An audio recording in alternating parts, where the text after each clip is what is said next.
Played there for 2 seasons and finished his career with the Dallas Cowboys, where he won a Super Bowl. After playing, he immediately started his coaching career. In 1988, Coach was inducted into the NFL Pro Football Hall of Fame. He has won a Super Bowl as a player, an assistant coach, and a head coach. One of the few to do that. I had the great fortune of playing for Coach Ditka from 1984 to 1992.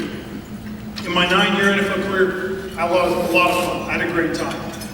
But I also learned a lot of things, a lot of lessons that I use today as a head coach. Many things.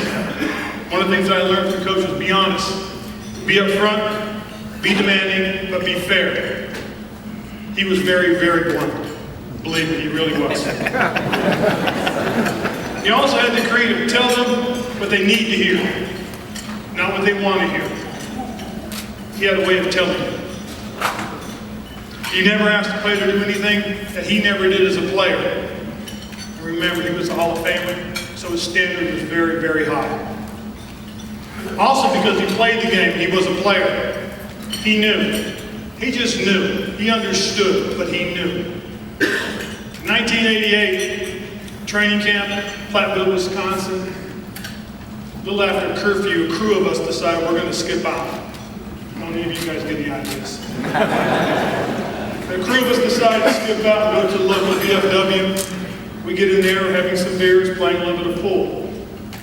All of a sudden, the cocktail waitress comes over and she's got a tray of beers.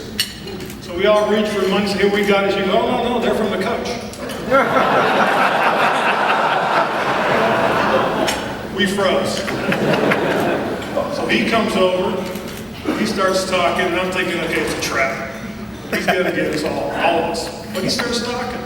Starts BSing with us, grabs the pool cue, starts to play a little pool. Then at about 1 o'clock, he looks at his watch, he says, I don't know you men, but we got practice tomorrow. See you on the field.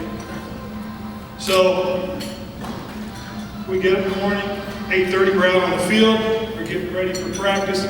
He calls the team up, and I go, here it comes. He's going to kill us. But he knew, he had a way of doing this to you. He gets up, he starts talking about opportunities, he's talking about chances, then he starts talking about if you're going to go out and hoop with the Owls, you better soar with the Eagles during the day. Man, we practiced our butts off.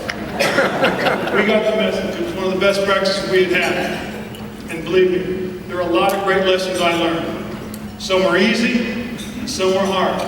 I learned them. And at the end of the day, we didn't want to let him down. We respected Coach Ditka. So with that, ladies and gentlemen, Mike Ditka.